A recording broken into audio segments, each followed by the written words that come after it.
Hi, welcome to the NASCAR on NBC podcast. I'm your host, Nate Ryan, joined by NASCAR on NBC analyst Steve Letarte. We're talking on the Monday morning after a thrilling but yet rain-shortened race at Atlanta Motor Speedway, won by William Byron. Stevie, some great racing, some interesting calls both by NASCAR and the teams. But first, let's start with the fact that this was a rain-shortened event. They completed 185 of a scheduled 260 laps, so just short of 300 miles, what was supposed to be a 400-mile race. You've been there. You got all that crew chief experience. What are these races like for a crew chief? You know, we had Rudy Fugle, the crew chief for William Byron, say that he just guessed badly on when the rain was going to arrive. I think he made a joke about how his wife is an earth sciences teacher and she knows like this sort of scientific stuff. And, you know, he's an engineer, but he's just guessing. As a crew chief, are these races like, are they a challenge? Do you sort of hate the uncertainty? Do you just go with it and try to get through it? Like, what's it like to have all this sort of riding on your pit calls and not knowing when the race is going to end? Well, so I loved it. So you know me, I'm a math guy. So if you love math, the more variables, the better, right? I only really need one constant, right? The more variables, the harder the equation is to figure out, and that's what this race is. And there's already a ton of variables in NASCAR racing, but then when the finish line is also a variable, that becomes really, really tough, right? Because try planning a road trip with your family and you don't even know where you're going. Well, it's pretty hard to decide where you're going to stop for lunch and gas if you don't know where, are we driving 2 hours? Are we driving 6 hours? Like, how comfortable are you? And that's kind of what the crew chiefs are doing. But let's not make it sound like I appreciate Rudy saying he guessed wrong, and he perhaps did. But I could tell you that if it's still a guess, which it is, but if it's an uneducated guess, shame on you.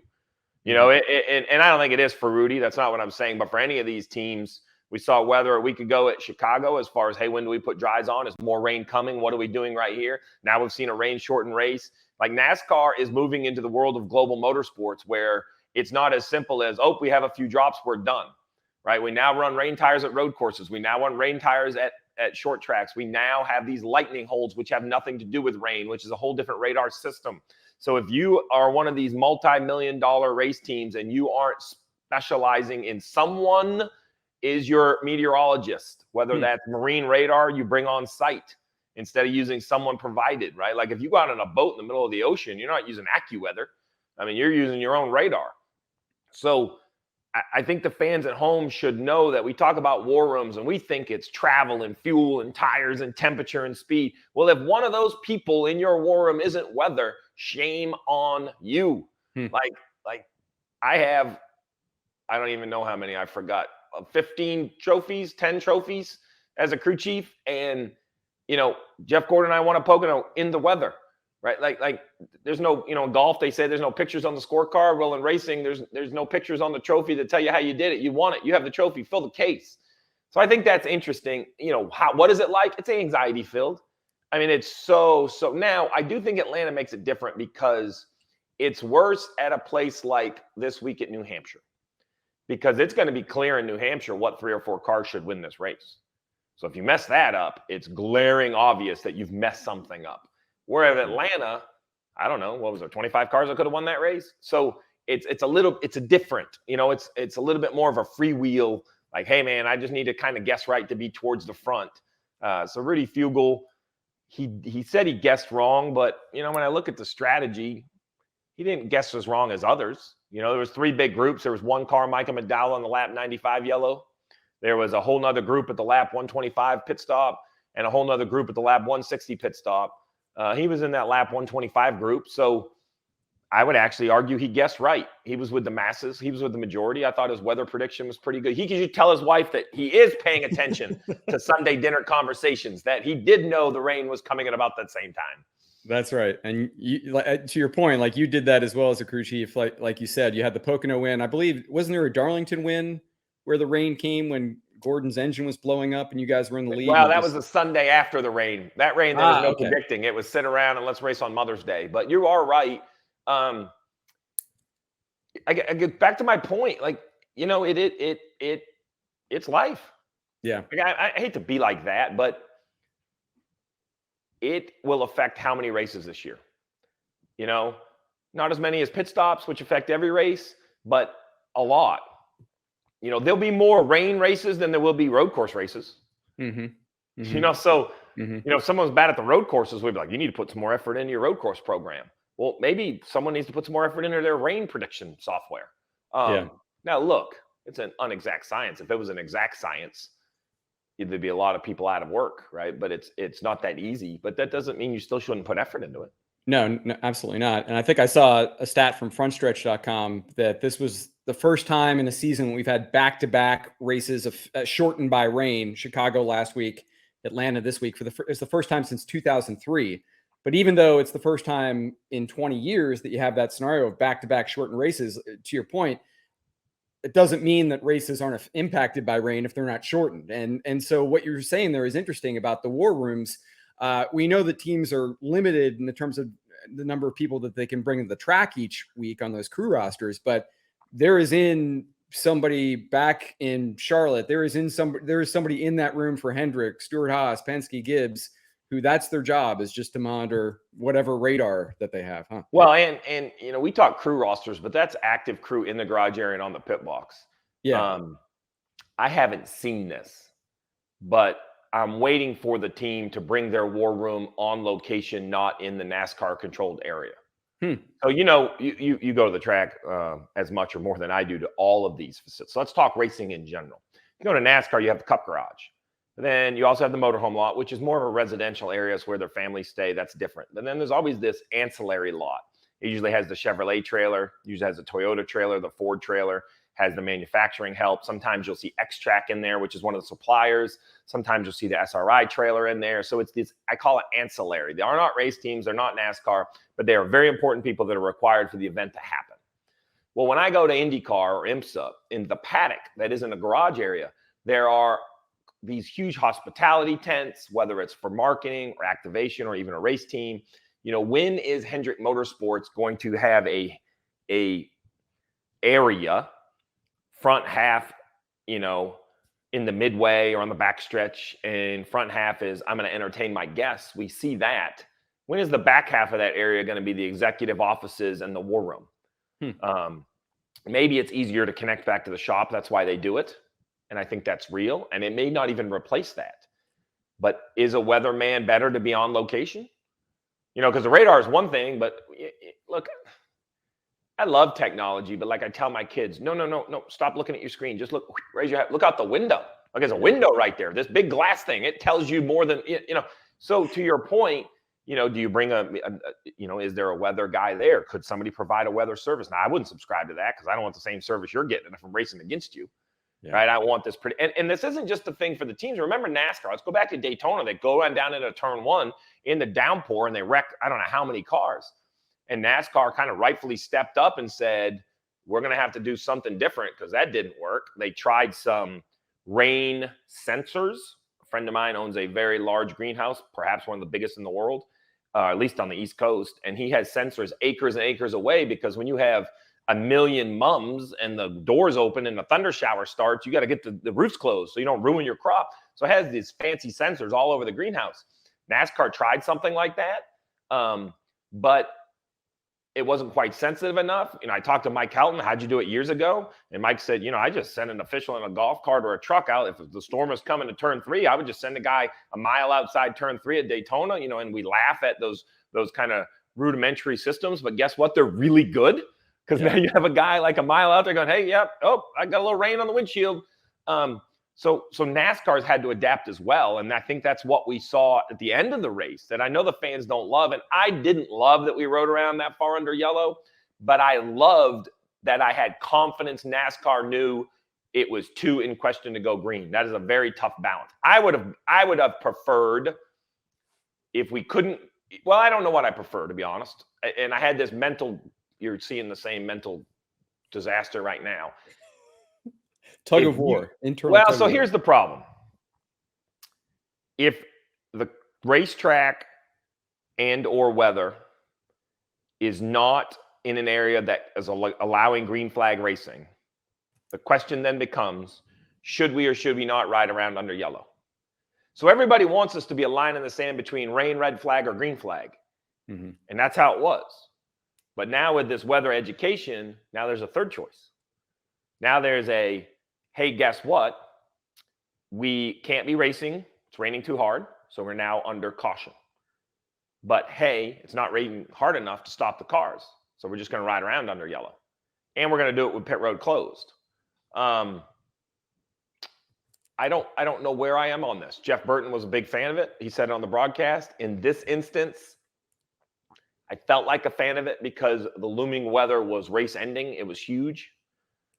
I also feel like this is a little bit new of a nuance, and I don't feel like it's discussed. What I would like from NASCAR is this week communicate to the teams how this is going to be handled. You and I talk about this all the time.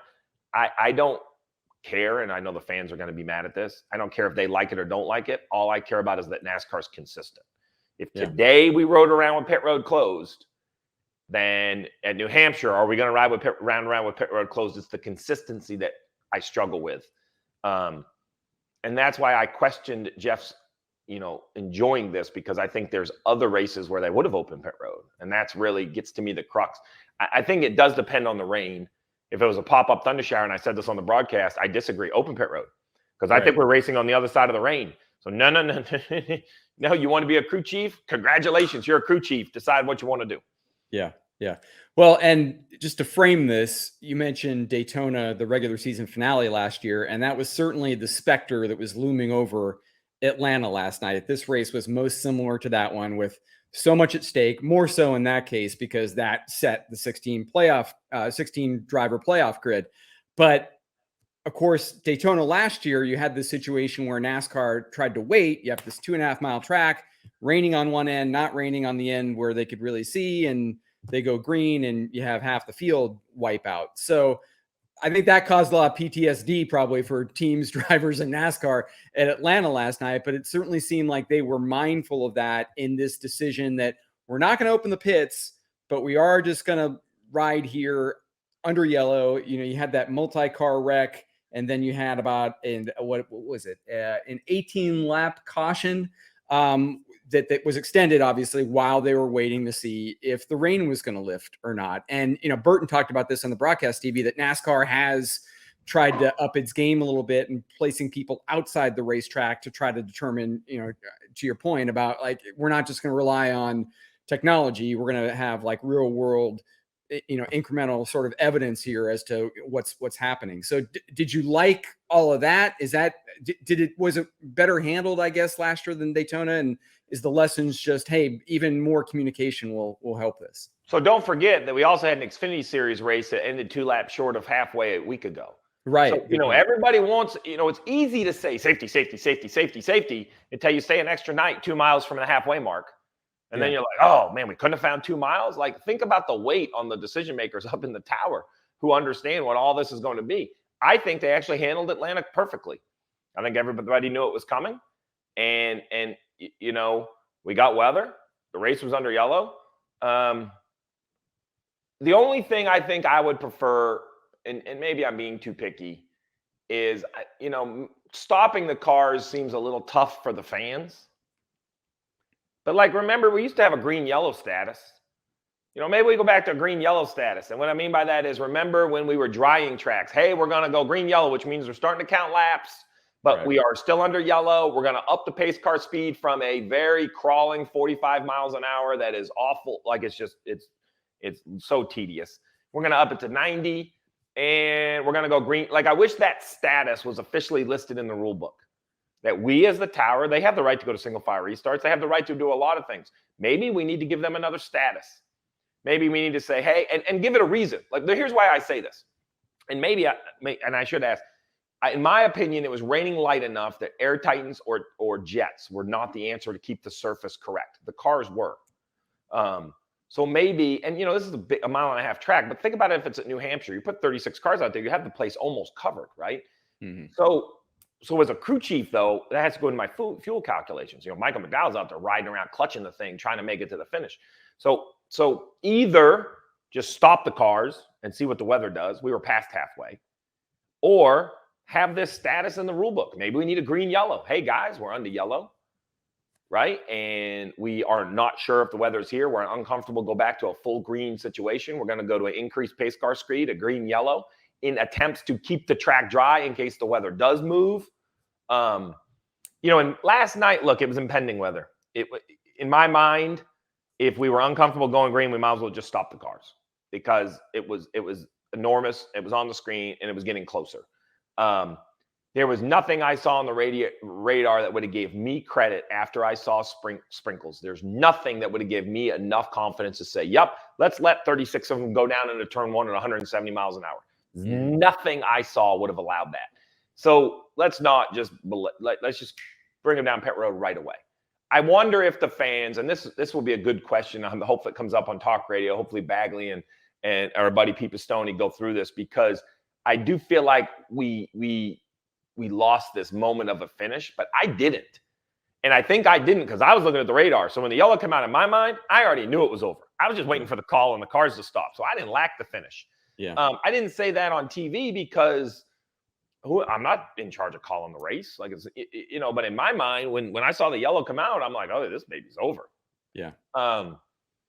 So I don't know. I can see how the fans can be. It's a tough situation. But I will say this, and I'll be the first to tell you my opinion when I think NASCAR trips up. I don't think they tripped up on this one. Yeah. I think this one was actually happened. This one was called and managed pretty exquisitely from the NASCAR tower. And just to put a period on it, to explain it for somebody who might be relatively new in terms of a fan watching NASCAR, by keeping the pits closed, that keeps it fair for everybody because... Well, no. I wouldn't use the word fair. Yeah. By keeping the pits closed, it freezes the running order. Okay. Because unless you have an issue like Michael McDowell running out of gas, nobody's going to come to pit. But it also takes away from the advantage or strategic call if the race does continue. Now you see the dilemma when Jeff asked, as the driver, he liked it closed. Yeah. As a crew chief, I'm like, well, but should it be closed? Yeah. Yeah. And here's why I'll say, why should it be closed, Nate? Because say it wasn't for rain. Say it was for wall damage. And we had a 12-lap yellow. Pit road's open for all 12 laps. So I could come down and I can open the hood and I can raise the car. I can lower the car. I can change stuff. So I like it in this instance. I just think if I'm NASCAR in my communications this week, I would say something like this. Hey, guys, great job in Atlanta. Everything was good. In review, as we always do, here's what I will tell you. When we throw a caution for rain and we never get the sense that we are going to go back green and we haven't seen anything in the radar and it looks like imminent weather threat of a long-standing storm, we're going to keep pit road closed for the safety of everybody and either go, we can either stop the race, open pit road and continue the race, or go to a green-yellow status. Here are our three options. I would then say the opposite being, if we get what we consider a shower or something that is clear to us as a delay. Now, it may not be a delay. David Rudiman won a Coca-Cola 600. That was a delay. And here's why I get a little sensitive about it. Guess who was running in front of David Rudiman when he decided to stay out? Yeah, this guy with the right side tore off the 24 car, right? But my mind was like, oh, this is a delay, so let's go down pit road and fix the car. Well, he stayed out, and damn, Ronnie Childress and David. I'm like, oh, well, that stunk. We could have won the 600. It reminds me, too, of like Justin Haley at Daytona in 2019. Like, same pit thing. road was open. That's how he won the race. Yeah. So that's why that's why there just needs to be procedure. Mm-hmm. I guess that's my point. And I'm okay now it's never black and white, but if NASCAR says, if we believe this is an imminent threat of race ending weather, we're not going to open pit road. Okay, cool. And if we believe it's not, if we believe this is a blip in the day, it's 30 minutes in at New Hampshire, or even if it's past halfway at New Hampshire, but we know we have 9 hours of daylight, because here's the counter, Nate. The counter is if we're not halfway, they open pit road. Zero doubt in my mind. Yeah. If we're lap 105, pit road opens. Yeah. So because you're going back, or you have to theoretically, you should be going back. back. You have to go back. So yeah. So this is one of those times that I agree with how they did it, but I also want to see some communication and adjustment out of it. It's okay. It's okay to, there doesn't always have to be blame or finger pointing. I thought they handled it great. I would just like to understand. Listen, I'm as bad as a competitor. You've been in the meetings, so I'm going to go see my friends at NASCAR this week and be like, okay, walk me through this. Yeah. I got to bring this to the fans. Why didn't you open pit road? What's your thought process? Like, I am going to challenge their decisions, not because they were wrong, but because I want to be able to, explain their decision-making to the fan base who have decided to spend their Sunday afternoon or evening with us on USA. And if they've sat on their couch with their friends and they're willing to commit their 3 hours to me and Dale Jr. and Jeff Burton, Rick Allen talking on TV, then I dang well better have some answers for those people. And for that reason, I'm going to go talk to my friends at NASCAR this week. I'm going to make a suggestion that they're not going to probably ask for, and I'm going to suggest all these things. And I think Elton Sawyer and his team up there are doing a heck of a job. You and I have scrutinized the tower over the last few years. They're nowhere near perfect, but I believe it has improved. In the last 18 months, I believe their race managements have improved. And for that reason, I'm happy with what happened at Atlanta.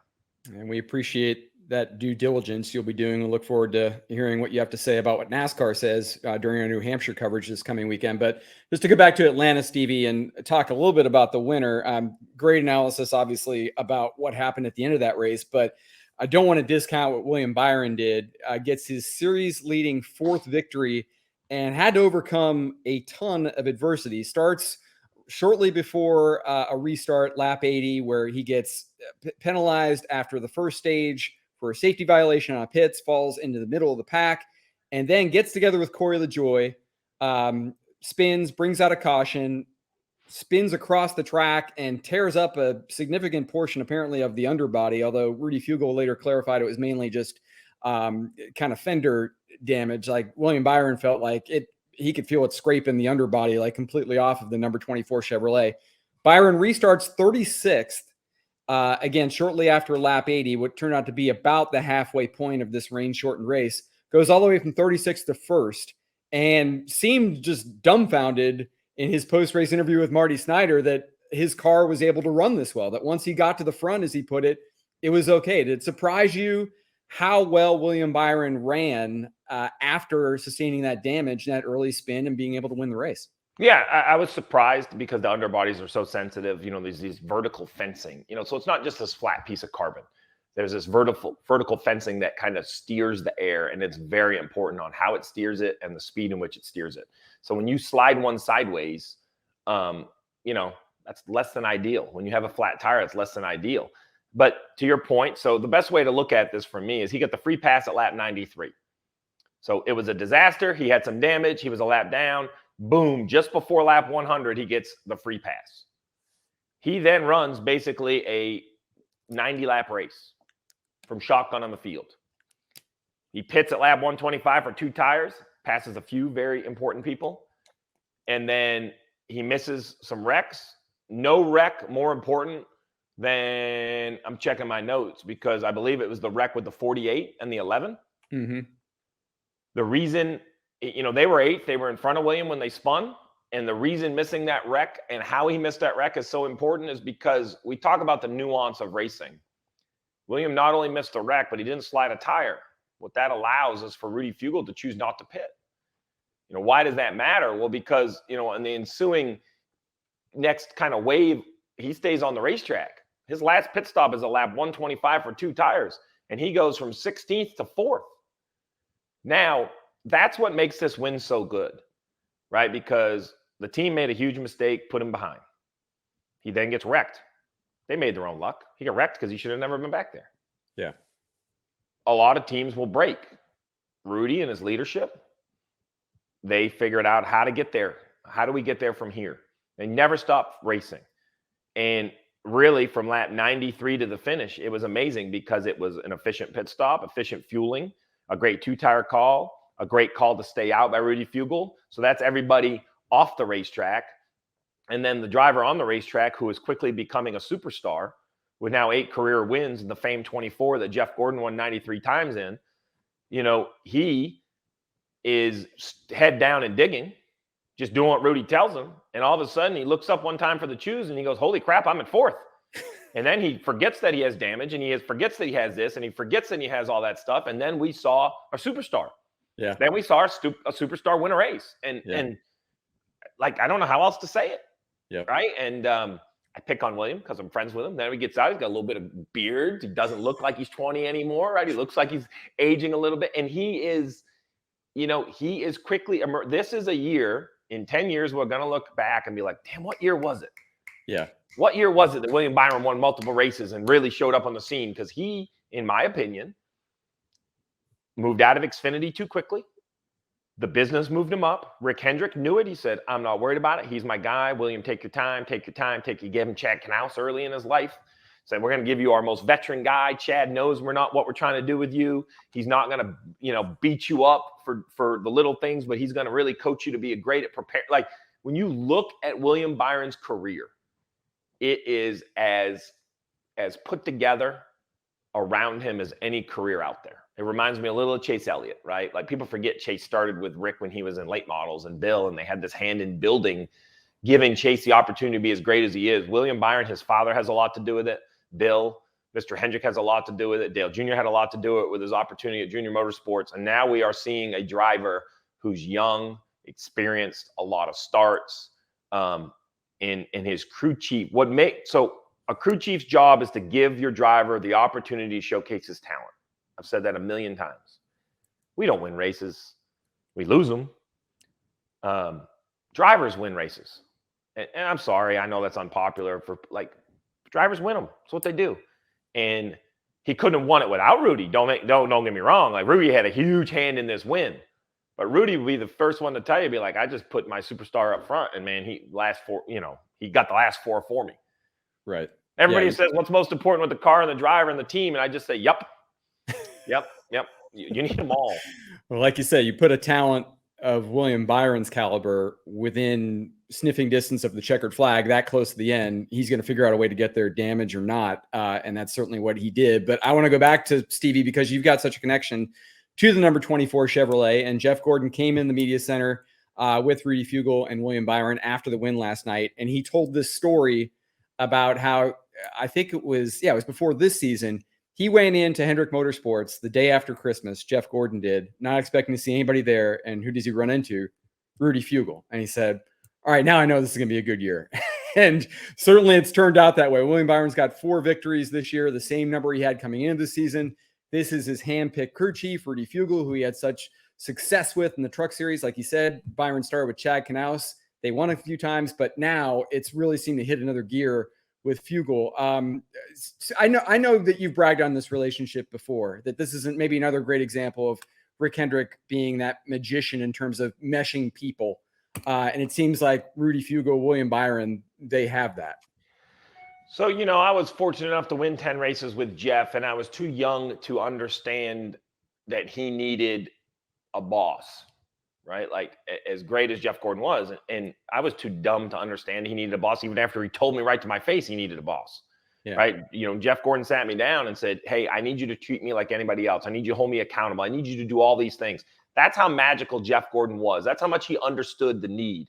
And at 25, he was my hero. I started working for him for 16. There was no chance I could hold him to the accountability level that I needed to. If I could go back and change one thing about my career, that would be it. I would then, the 24 team that I took over would have been my team, not Jeff's. And I don't mean that like they'll do anything for me. It's just, I just didn't grab the moment. I was just 25 years old. Heck, I didn't even know what I didn't know.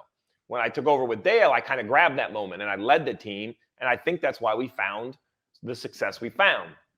Rudy Fugle is as, non-spotlight searching, blue collar leader as they go. He reminds me a lot of Alan. Why they're very different in personality.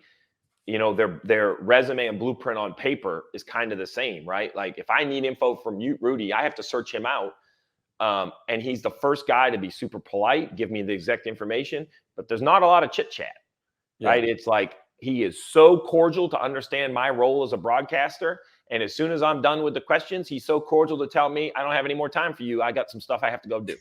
And I appreciate that. And I think what Jeff saw the day after Christmas is what William Byron sees every single day, right? He sees, I retired from crew chiefing because I didn't have the energy to turn the lights on and shut the lights off anymore. I watched Chad Knaus do it. I did it next to Chad Knaus for decades. And it's exhausting. People could talk the talk. Why does Bill Belichick win? Well, he doesn't go home. Why? We hear these stories about football coaches. You think crew chiefs are any different? The day after Christmas, he was at the shop. Think about that, right? These, doesn't matter how big the teams get. It doesn't matter how much help you have. Comes down to you.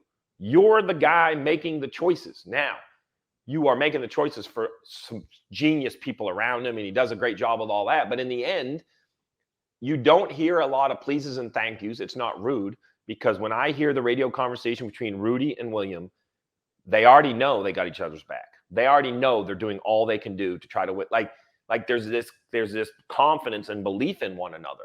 And I believe it's what a younger William Byron needs, not because he needs a father figure or anything like that.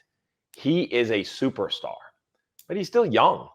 And I think Rudy allows him to be a superstar. And I think more importantly, he tells him what he needs to do and what he doesn't. You know, I think if we sat William down, I think Rudy does a really nice job of preparing William and helping William prepare. You know, it's two different things, but it's like, and I think William will do whatever it takes. And I think there's something to be said for that. Listen, they had so much success in truck and they won so quickly. What was it, like Miami, like race, I don't know, 6 or 7 together in their first year. Yeah. And it was clear at that point that I felt like this is going to be a group that you're going to fight through a long time. Like with the new point system and the championship race, it's really hard to say they're going to win championships and all that, because so much kind of has to go your way when it matters most.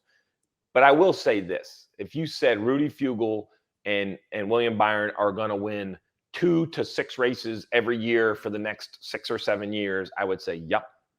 Like, I mean, this is a 20-win grouping, if not more. But if they just, you know, stay with it, they're going to gobble up their share of wins.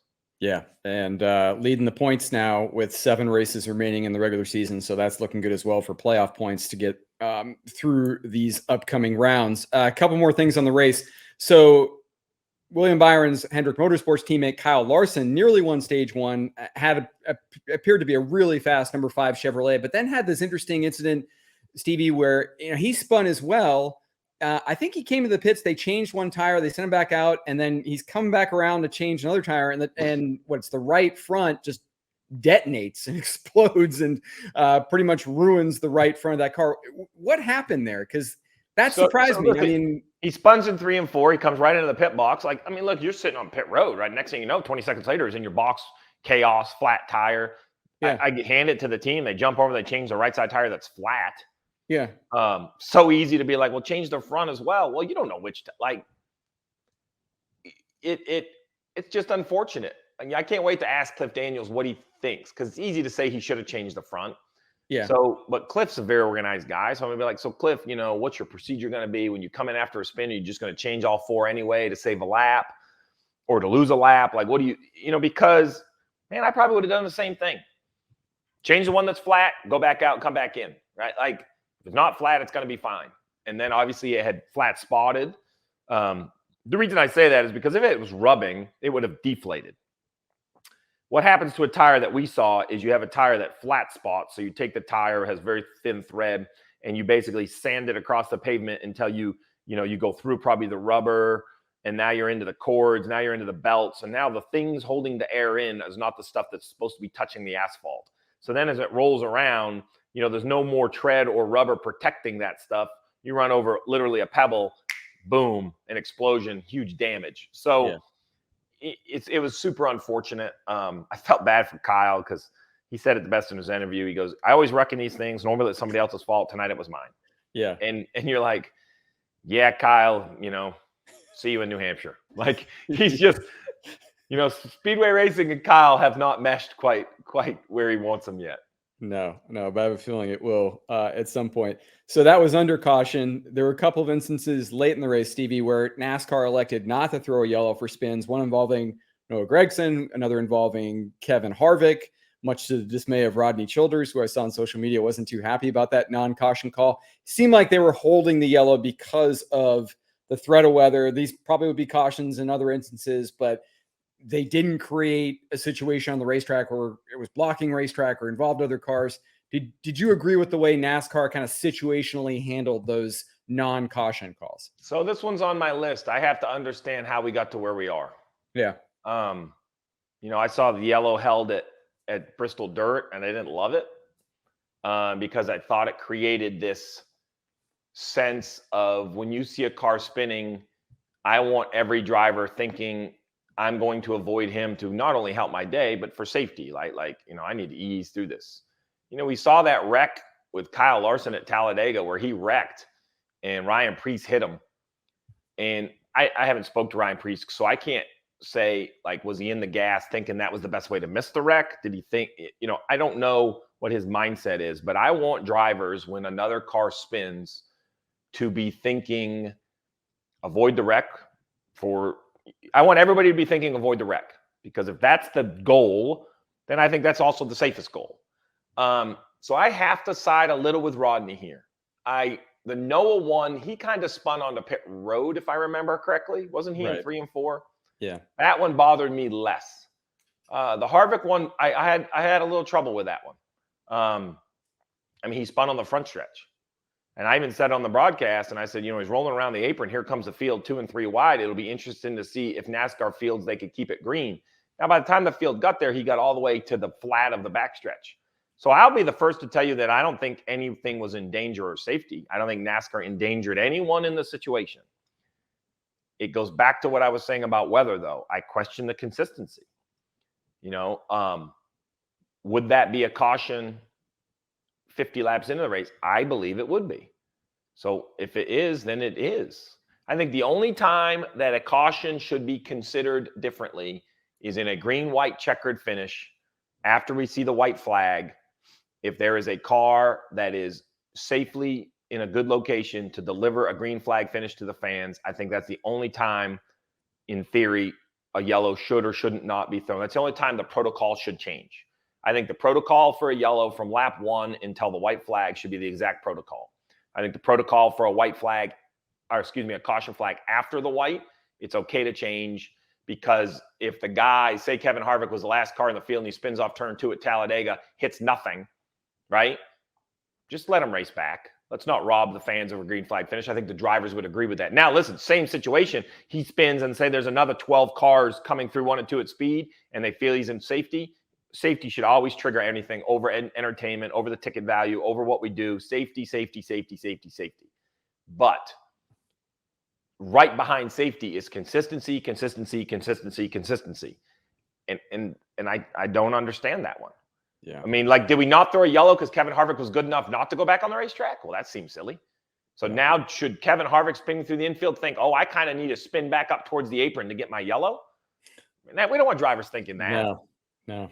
And people can say, he would never. Oh, yes, they would. Absolutely.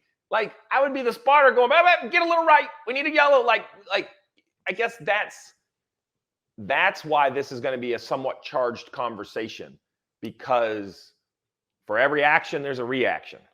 And in this case, for every non-action, there's a reaction.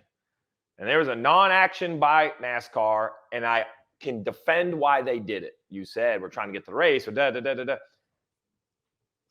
The hardest thing to do in life is to make tough decisions when they're not great for everybody else. But the simple fact is the guy was spinning across the front stretch. And I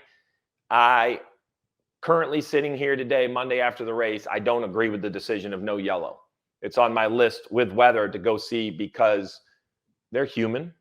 And we'll see what NASCAR says. And what I do appreciate about this group is they might say, in hindsight, that probably needs to be a yellow, and we're going to address it. And, they're not afraid to adjust and discuss, but someone's going to have to just explain to me. And if the answer is, hey, this is how we're going to do it moving forward, I'm going to let them know I don't think that's a good idea, because I'm going to tell my driver then to make sure he tries to get towards the lane to get a yellow. You don't want to give a driver a criteria to get a yellow that helps him. Yeah. Or at least doesn't really help them, but it stops the bleeding. Yeah, no, that would be certainly unfortunate ramification, and there's always ramifications. If I were NASCAR, I think one way I might try to defend it might be to say, well, we still got more green flag racing because we held it, and the racing last night was exceptional. It was furious. We had Darrell Waltrip tweet that it was the best race he's ever seen as a broadcaster, as a driver, as a competitor in NASCAR for decades. Hey, real quick on the yellow, though, because you brought up their defense. Yeah. I also want everybody to understand that their answer could be just that. You weren't in harm's way. Yeah. And we wanted the racing to continue, therefore we held it. And they have every right to do it. It's their sport. They are monitoring the sport. So my point is, even that answer, why I might not like it, and Rodney Childers might not like it, if that's the answer, that's okay. But understand there will be ramifications. Nothing is made in a vacuum. No decision is made in a vacuum.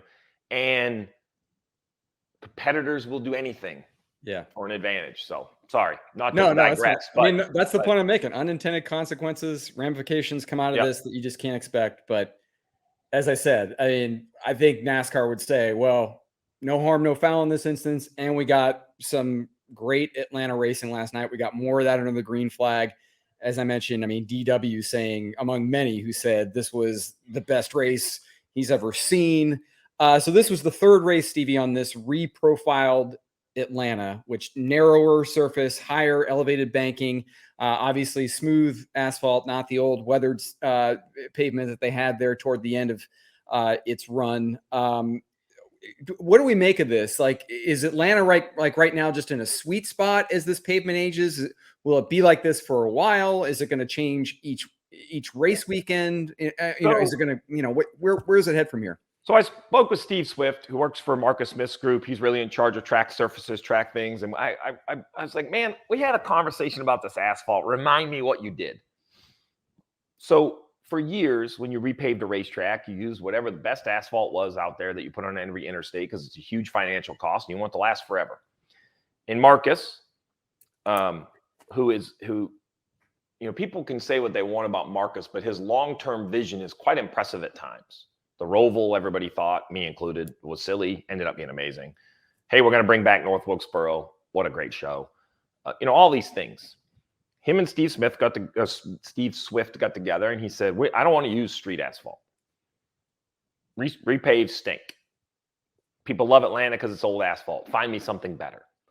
So Steve explained to me that this asphalt should last as long as the good stuff because of what it's made out of. I'm not going to pretend to be an asphalt guy, but that it shouldn't race like it's brand new as long. It should, quote, age. So when we say it's lost grip, he came right over to me before the race. He goes, make sure everybody knows it's lost grip because we wanted it to. Like, we want this place to lose grip. I think it's unfair to think anyone's smart enough to know how quickly it loses grip. I don't think it's just that, though. Look, what we are in is we have a great, people don't ever want to give the car credit, but we have a great power combination, downforce combination, track radius, track grip, track size, that you're on this threshold of, look, if you want to go run wide open in qualifying, I could easily make it drive wide open. They wouldn't even wiggle and we'd qualify dead last. So now if you want to be good, I can make it drive worse and worse and worse and worse and worse, which we should applaud. Yeah. Like, I want to see the driver's efforts. Yep. William Byron said it the best. He goes, we now have a super speedway where we drive them. Yep. My point is they're not steering them. At Talladega, they're steering them. Inside, outside, inside, outside. At Daytona, a little bit of both. Now we have a great third one that's very different. Ross Chastain said, I wasn't wide open one lap. I was going to make that point. Not even qualifying, not one lap. That was stunning to me when Ross said that in our interview last night, because you think like, oh, it's Daytona, it's Talladega. Like you said, flat, just steer, anybody can do it. No, Ross said, no, I was out of the gas every lap this whole weekend. So I prep for different races, different ways. And if I could go back and do Atlanta over again, the racing was amazing. I would put the telemetry in a little bit more. I'm going to go back and watch the race from 3 or 4 different cars with the audio on the onboard on NASCAR.com's feed. And I'm going to listen to all the audio, and I want to hear how much they're out of the gas. I'm going to look at the SMT data. Like, I got to understand what they're doing, because I believe they are we see them working the wheel, but I think they're working the pedals way more than we think. I think they are in and out of the gas a lot. And I think we have this really magical spot where it's a little bit of everything, right? Like, it has enough drafting characteristics that some of the smaller teams aren't behind on technology and speed, where they are all included in the race, which makes for good racing. The good driving cars still have an advantage. Bad driving cars still don't. Like, it all matters still. And out the window, we used to describe Bristol as kind of jet fighters in a soup bowl. Well, now we have, like, I guess, rocket ships in a platter, right? Because it's like The track is 3 times bigger than Bristol, and they're going, let's check my math here, 50-ish miles an hour faster. And I watched for nearly 300 miles, and I'm not sure my mind has quite figured out just how fast it looks. Like, it's unbelievable. And I think some of it is because my whole life, when I look out the window on a 1.5-mile racetrack, there's a cadence. There's an acceleration. There's a deceleration. There's an acceleration. There's a deceleration.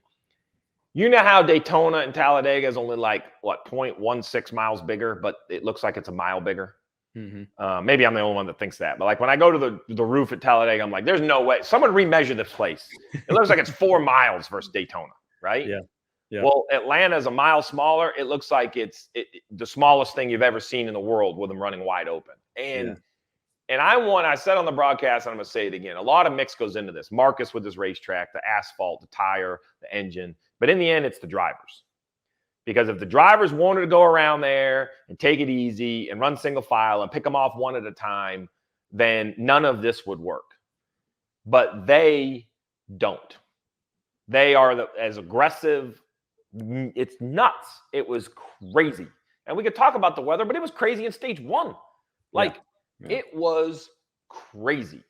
It is, in my opinion, the number 1 ticket in NASCAR. I will say that. It used to be Bristol. If I had a fan who had never seen NASCAR and they said, hey, man, where should I go? I'm going to be honest. I'm going to say, hey, man, listen, it says it's Atlanta. It's really not. It's like 30 minutes south of Atlanta. There's really nothing around the racetrack down there. Find yourself a great place to stay in Atlanta or a cool small town somewhere. I do think that's an issue long-term for this racetrack. And I know there's conversation about an entertainment district. It has to have it because what happens on racetrack could be the number 1 ticket, or in my opinion, is now the number 1 ticket in NASCAR.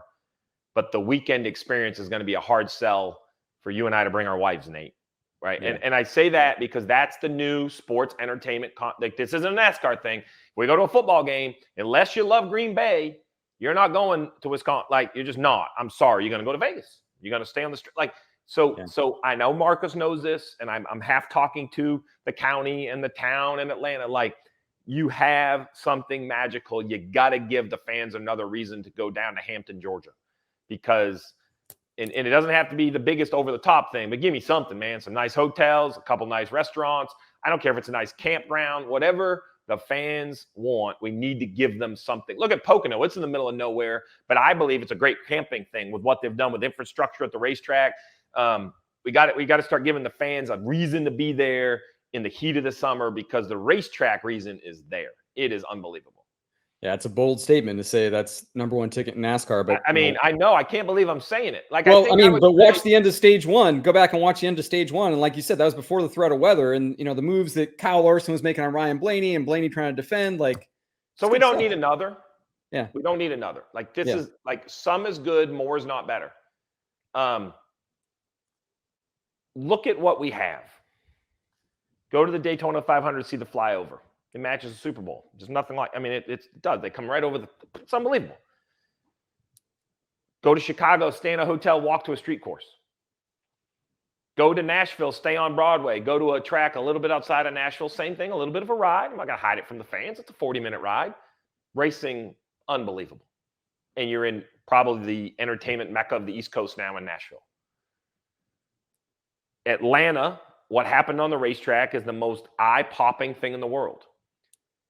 When you drive over the mountains and see Bristol standing outside of the, like on top of the mountaintop, it's a moment like, my point is, I can go week in and week out and tell a fan why they should go there.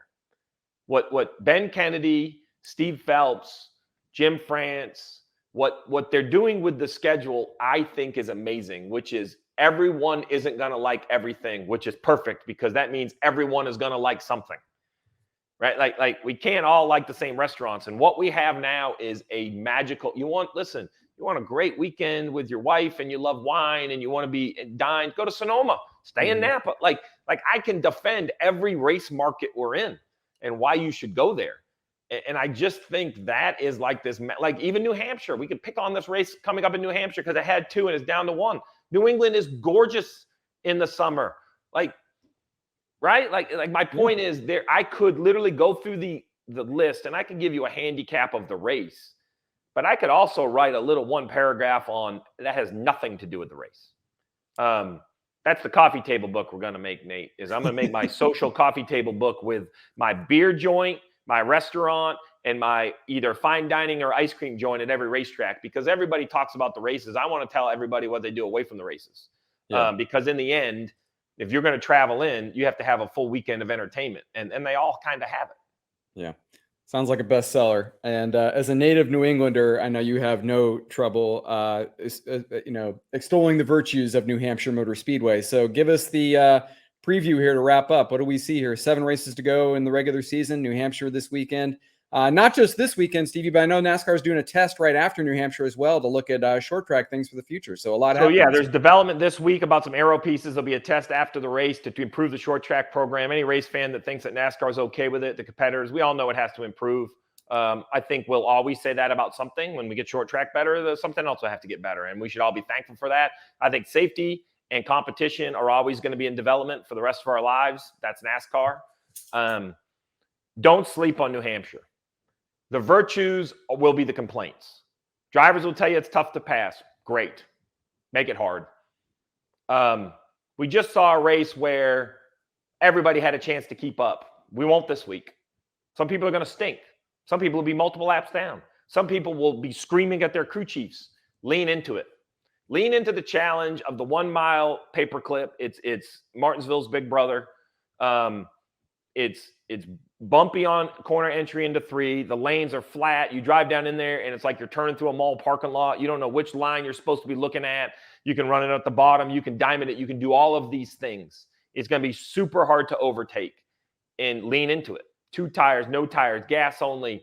A surprise winner. The playoffs are absolutely nuts from Daniel Suarez down to Chase Elliott, and that's only 2 guys that are in and about 7 guys that are out. And I think that I don't like to use the word surprise winner, because I think that it's kind of slap in the face, because I think anyone in this field currently, or at least the top 30-ish, could win. They're very talented. But I think when I say surprise, I don't think it's going to be as easy to handicap. How about that? I'll go to my Dirty Modo podcast. It's going to be hard to pick who's going to win this one, because, we've seen Eric Almirola on a somewhat off year win there. We saw Christopher Bell and Toyota dominate there. I believe that, I'll go say it. If Daniel Suarez, if Travis Mack brings one of his better cars and gets it to drive right and calls the perfect race, and you get Daniel Suarez the lead, I think he wins the race. I think that's what makes New Hampshire, right? And I could say that about Bubba Wallace. I could say that about a lot of people. And it's its own little flair, but it is going to be, how New Hampshire is. It always brings a moment. It's like a couple hundred laps, and you're like, well, I think I know what's going on. And then it's like, oh my, whoa, what just happened? Right. And I think we're going to see that again this weekend. All right. Well, we'll look forward to it. Hopefully we have a lot to talk about coming out of New Hampshire. I didn't know if we'd have a lot to talk about after a rain-shortened race at Atlanta, but we certainly did. I should never doubt you. Great insight, great perspective as always. Thanks for being here, Stevie. Appreciate it. Nate, if I could only get paid by the word, I could probably just retire. Nate, I appreciate you having me on. Listen, it's been a great year. We're only 3 in. I can't believe it. Nashville, Chicago, and Atlanta. We've had 3 amazing races in a row, 7 weeks to the playoffs. So I'm ready. Hi, I'm Parker Kligerman. For more access like this from Pit Road, be sure to click and subscribe to the Motorsports on NBC YouTube channel.